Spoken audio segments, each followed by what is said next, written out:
my very first area, within my first week, I was with my trainer, and we were out tracting, and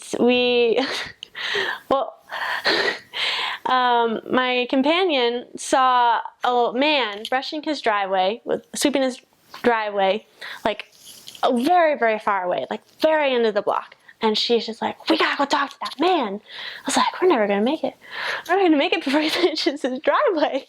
So we get there and we talk to him, and we get to know him a little better. And my companion decided to share with him Helaman 5:12.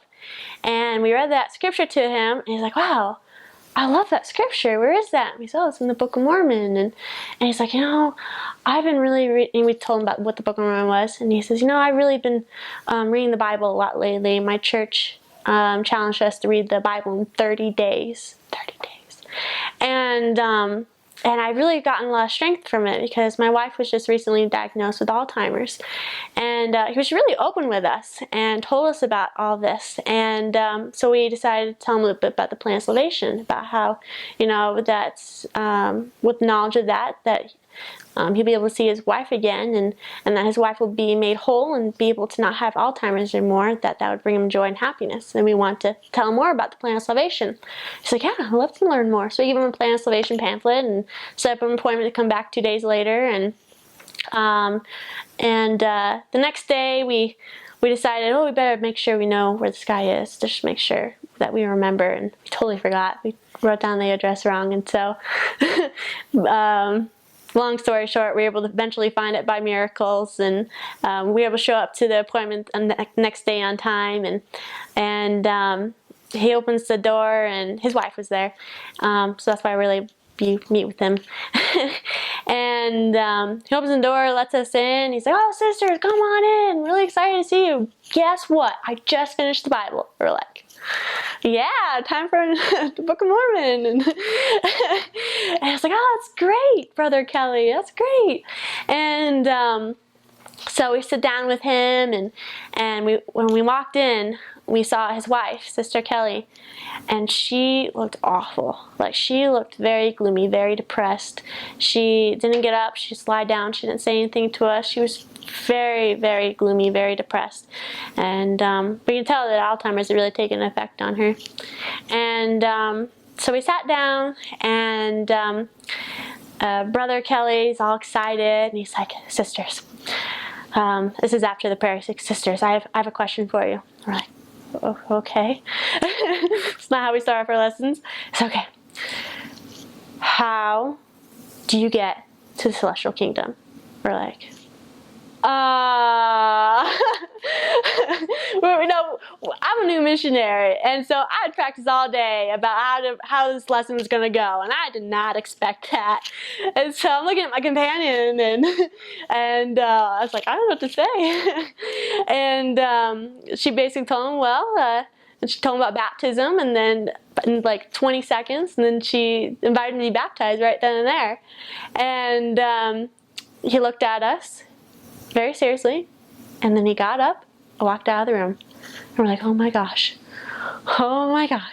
and he came back in the room still excited with a calendar. And he's like, well, I can't do it this weekend because Sister Kelly and I have this going on. And we're like, oh no, hold on. We were thinking like 4 weeks from now. It's like, oh yeah, that'll be great. Writes it on the calendar. We're like, wow. I was like, this is awesome. I love my mission. And so Brother Kelly and Sister Kelly were amazing for me as a new missionary. It was really a great, huge blessing for me on so many levels. One is that it gave me opportunity to learn how to teach and have and to know, kind of have a hope for more Brother Kellys in the mission, to know that there really are golden people out there ready, prepared, like literally to the point of every jot and tittle prepared. And it also, it really gave me the stepping stone and the right footing for my mission. And Brother Kelly was one of the most faithful men that I've ever known. And as we were teaching him, he loved to read, and he would read the Book of Mormon, whole entire Book of Mormon before he was baptized. And he always kept his commitments, and he always loved to tell us about what he was learning. And he made a lot of friends, and he loved going over to other members' houses for lessons. And he was just amazing. Like we saw a great, huge change in him. You know, he would tell us stories about how, you know, his wife was struggling, and how he would usually get upset with her, but nowadays he would just grab her hand and just say a prayer.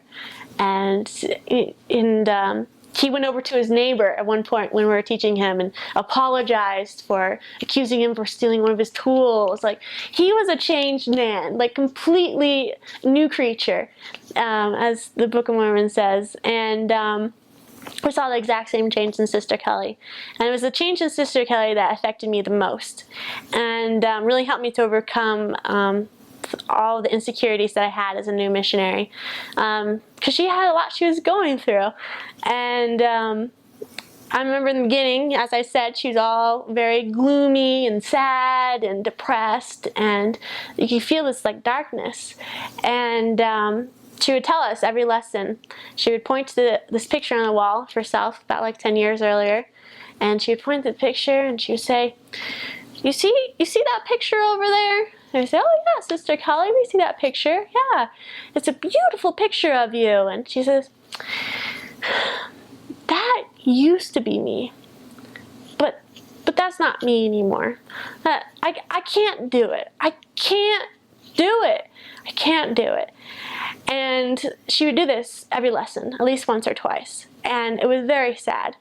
And, but as we started to see them more, and they started keeping commitments, and the Spirit filled their home, she started greeting us at the door. She started giving us hugs. She started sitting up for the lessons, smiling, putting on lipstick, making friends, going to choir. Members were amazing in that word. They would come and pick Sister Kelly up and take her to choir. She loved to sing. She couldn't necessarily say the words, or carry the notes, but it didn't matter. Everyone loved Sister Kelly. And one day we were teaching a lesson, and she was her usual giddy, happy self, and you know, cuddling us during lessons, holding our hands, and then she points to the picture, as she usually does, and she says, you see that picture over there? I said, oh yes, Sister Kelly, it's a beautiful picture of you. It's a beautiful picture. And she said, I used to think I couldn't do it, but then I realized I can do it.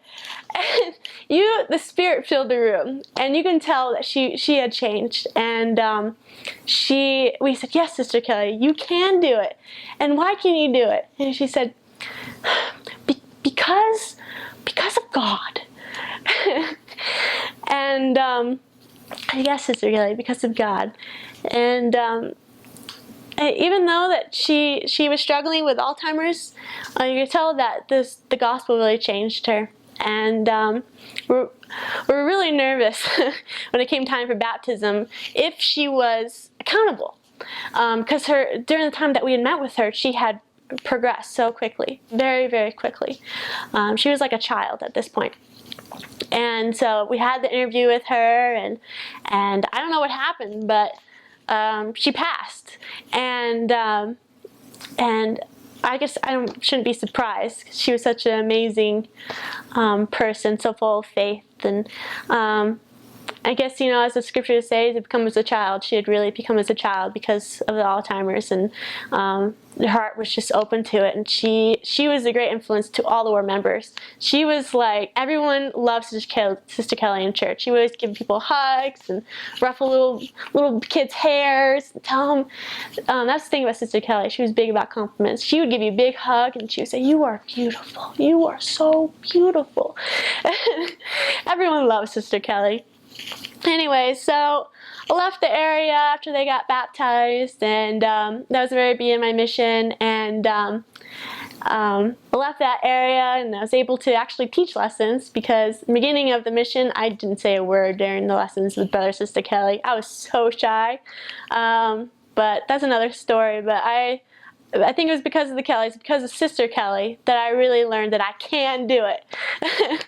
And anyway, so then, end of my mission, my last area, I just so happened to be in the neighboring area of my first area, share the same ward building.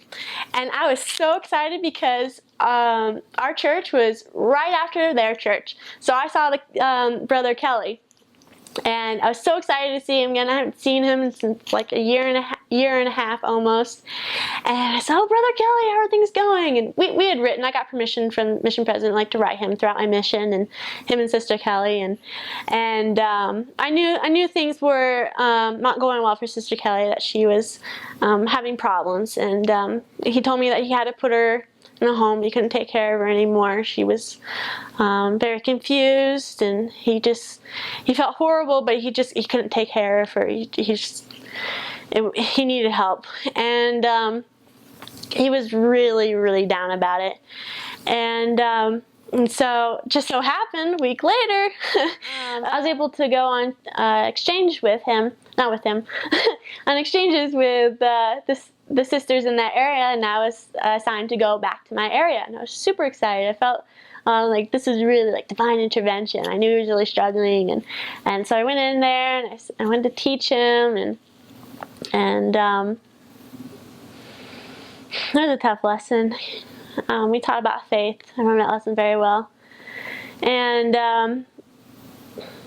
then a couple weeks later was General Conference, October 2011, and I went up to the sisters of that area, because we all met in the church building for General Conference. So I said, "How's Brother and Sister Kelly doing? How are they doing?" And the sister said to me, "You haven't heard?" I was like, "No, I haven't heard anything." And I said, "Sister Kelly died last night." And I had no idea how hard that was going to be. And I'm usually a person who keeps it really, really together. And it was really strong emotionally. And I lost it, like I am now. And the